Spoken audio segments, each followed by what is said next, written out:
Hi, come with us as we explore the Natuk restaurant. Hi, I'm Kim. Hi, I'm Allen. Hi, I'm Diane. Hi, I'm Bree. Hi, I'm Bennett. Hi, I'm Christine. Hi, I'm Kaisa. And I am Grace. Kaya, bukas na ang magkaroon kita.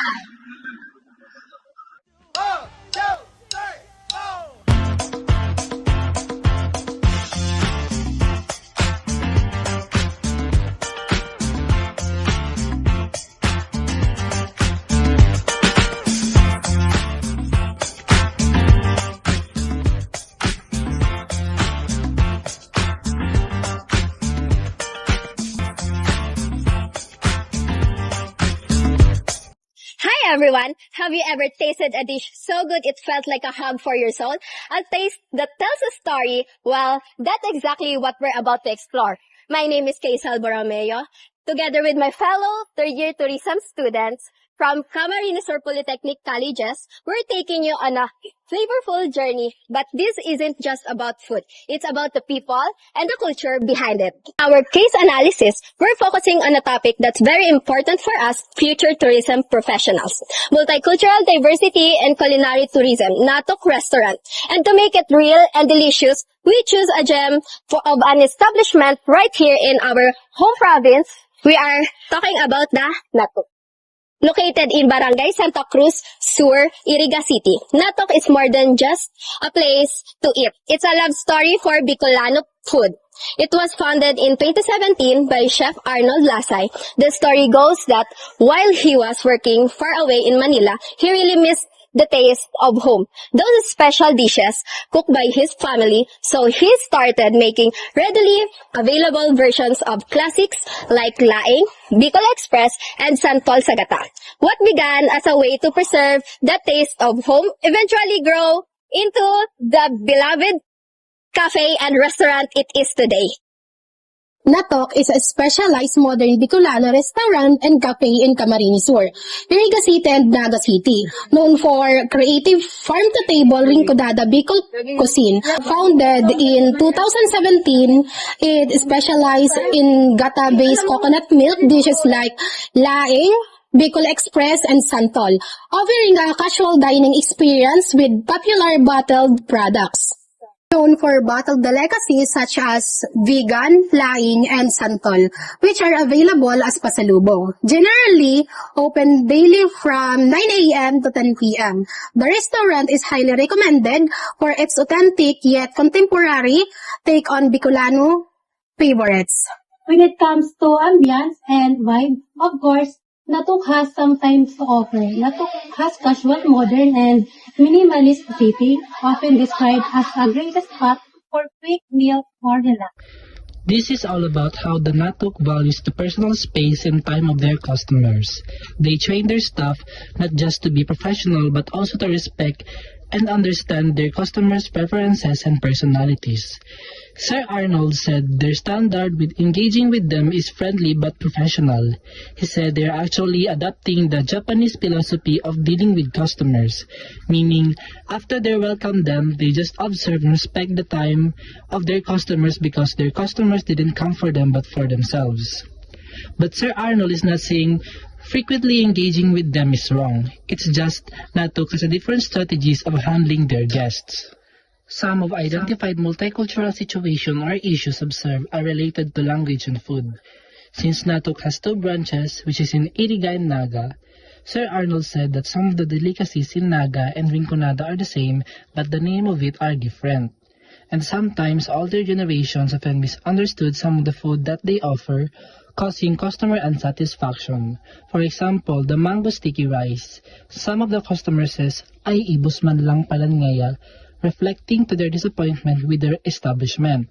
But in terms of people, Sir Arnold doesn't have a problem or issues with them because he studied psychology in Naga, which is an advantage for him to know and understand what culture does Naga have.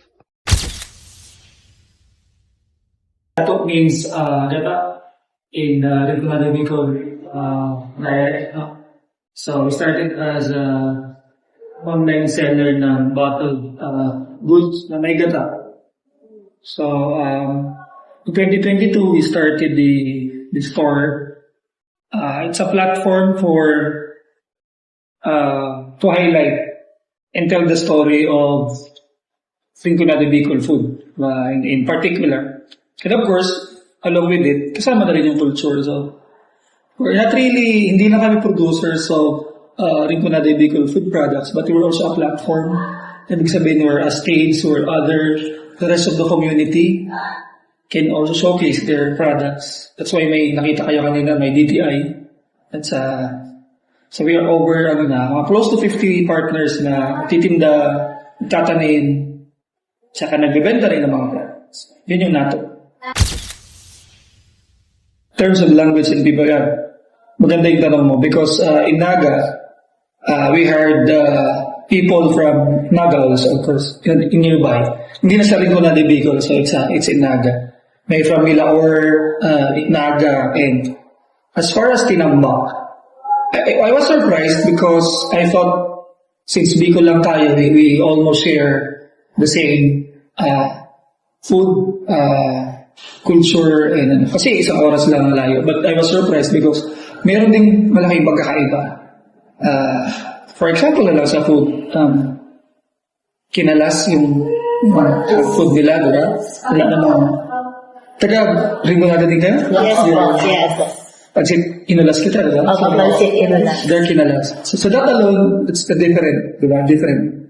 In terms of language, of course, ako kasi, the advantage I believe I have, because I studied in Naga, so I can connect with the employees.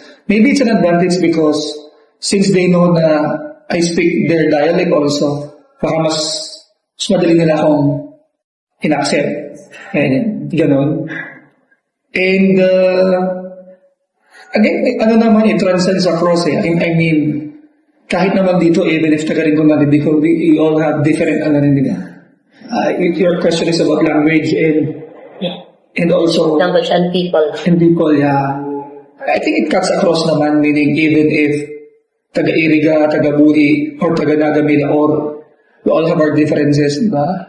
We all have different experiences. So parang yung treatment ko here, wala naman ako masyadong hirap i-adjust doon because I treat them as people with individual differences, di ba? With different sets of experiences, young and old. So, madali lang naman sa akin. Basically kasi graduate din ako sa psychology. And human resources yung master's ko. Kaya siguro makatulong. Very cordial.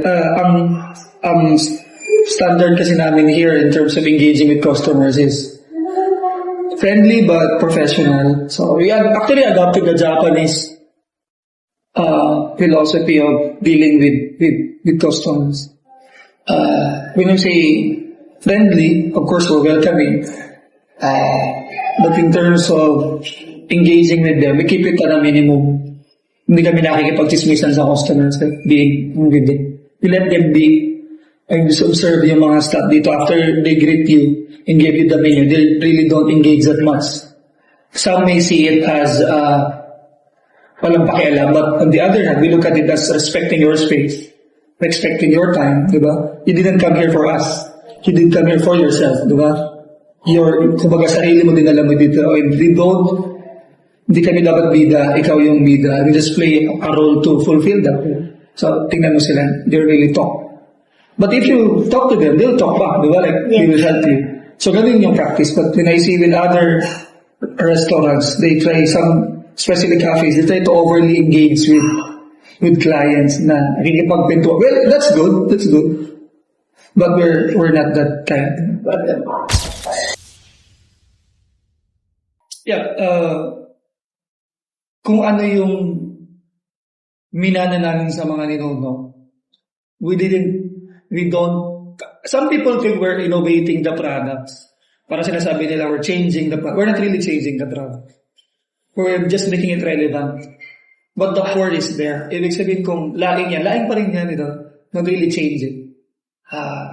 So kung ano yung minana natin from our lola, we're just trying to pass it down to the next generation. In making it relevant, meaning, of course, baka kayo kasi, or yung mga kapatid nila mas bata, we don't really appreciate gulay as much as we do before. No? Kasi wala kaming choice nun eh. So it's laing is an acquired taste. Santol is an acquired taste. Yun yung acquired. You don't really like it at first. Not like fried chicken. Laing you try to, parang pilit, pikit, pilit, until the time that you like it. You learn to like some things, right? Yes. You learn to like something. Some things you don't really like natural, but you learn to like something. Like, you learn to like some people, right? You don't really like them at first, but you learn to like them. Tama ba ako? Yes. Given the time. So kami, we're just introducing it. Since they don't really like Bicol food, yung mga young generation, we try to insert them in pizza, we try to insert them in pasta. So parang you slowly, you like pizza, then you try to put it there. See if you like it, diba? See if you like it. So when you get acclaimed to it, maybe you'll try the bottle na, diba? The whole. So yun lang. So that's we're preserving still. We don't skip the procedures. When you say, pinipiga pa rin yung yes, we don't buy cans, we don't buy lalata, we don't do. We go straight to farmers, we talk to them. We don't shortchange them, we don't, parang hindi kami binabarat, hindi ko sila binabarat. Whatever is the price there, we try to talk to them to make it as natural as possible, no fertilizers. Then go straight to us. Then how is it preserved? As history preserved it, we do it. We don't really change it. Kaya nga medyo parang hindi kami makapag-mass produce because Bicol food takes time to prepare, diba? And good food takes time, diba? So yeah. Miscommunications usually happens here. Naayos na rin naman namin, but I'd like to share that the first is how they perceive the food. They have something in their minds, and then kung wala kang pictures, when you serve it to them, it's different from. Kasi tingnan nyo, even if Bicolano ka, iba rin naman ang luto ng mga laing sa iba't ibang lugar. For example, alam niyo ibos? Yes. Ang English yan, sticky rice, right? Sticky rice, ibos. So we put on the menu, mango sticky rice. It's mango sticky rice. Before, mango ibos na ngayon, mango sticky rice. So wala pa kaming picture. So some of the old people, parang sticky rice, auntie. When we serve it, ibos pala to. Parang yung expectation versus reality. It's a common misunderstanding. Of course, the other things is that, other misunderstandings is about, kasi most of the customers we attract here, parang mga tita na natin, and most of them like things for free. Free taste, free freebie, free soup, something like that, and they don't really do it. Sometimes they like to get more discounts. Diba? They ask the promo and they ask senior pa. Diba? Yeah. So it's a common misunderstanding. So we try to, ako kasi I have a data gathering logbook. So try to write all of the concerns and all of the feedback. Then end of the day or week, we try to talk alin yung pinaka top 3 here and try to address it. So for example, dun sa mga senior discounts, when it was written, I talked to DTI, what is the correct approach? Are we doing it right? Or sabi niya, tama naman kami. We don't really give discounts kasi doon kasi sa mga bottled products, it's pasalubong, it's novelty, so it's not covered with the 20%. Kasi usually, ang covered ng 20% senior discount is something that can be consumed by the senior. Meron kasi dito pumupunta, isang box na binibili. It's matanda siya. Parang, are you going to consume it all? Baka matakayin ka na high blood. So, we explain it to them. It's just a matter of being patient, being firm. So these are just samples of the misunderstandings. But it's very manageable. Very manageable. According to Sir Arnold Blasay, Natok means gata in Bicol. Natok restaurant represents Rinconada and Bicol's diverse culture. Natok aims to be recognized not just locally but internationally. How Natok restaurant handles multicultural diversity shows how a local food establishment can become a space where different cultures and people feel welcome. Natok promotes Bicolano culture by highlighting local ingredients and traditional dishes, but at the same time, it blends them with modern and international food concepts. For example, dishes like pizza or pasta are combined with local flavors such as coconut milk or santol, allowing visitors from different cultural backgrounds to enjoy something both familiar, and unique. This approach makes the restaurant appealing not only to locals but also to tourists and people from other regions. In other aspects, the restaurant's welcoming atmosphere, Natok provides a comfortable and inclusive environment where families, travelers, and people from diverse backgrounds can dine together. The staff are trained to be hospitable and respectful, which reflects the Filipino value of hospitality. By being open and accommodating to different tastes, preferences, and cultures, the restaurants become a place where cultural exchange naturally happens. Natuk Restaurant shows that multicultural diversity in the tourism and hospitality industry can be managed by respecting local culture while also adapting to global influences. Through its food, service, and inclusive environment, Natuk successfully connects local traditions with diverse experiences of its customers, making it an example of how restaurants can contribute to cultural understanding in tourism trends. Natuk is known for creatively combining traditional Bicolana ingredients with modern dishes. This makes their menu unique and attractive to both locals and tourists who want to experience local flavors in a new way. The restaurant highlights ingredients and dishes from the Rinconada area, helping promote Bicolana culinary heritage. This supports local food tourism and gives visitors a cultural dining experience. Natuk has a comfortable cafe-style environment that is ideal for families, friends, and tourists. The ambience makes it a relaxing place to dine and socialize.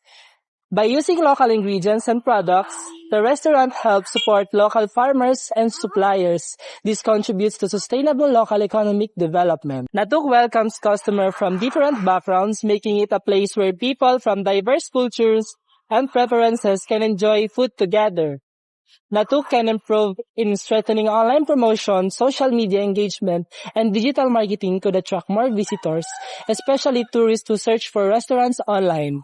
Adding more dietary options such as vegetarian or healthier choices could attract a wider range of customers with different food preferences. If the restaurant becomes crowded and the space that Natuk holds is limited, improving seating arrangements or expanding space could provide a more comfortable dining experience.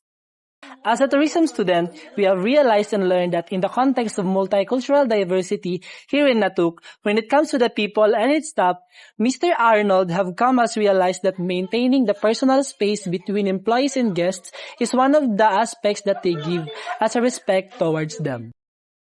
Amin tanging ina! Mahal namin siya! Amin tanging ina!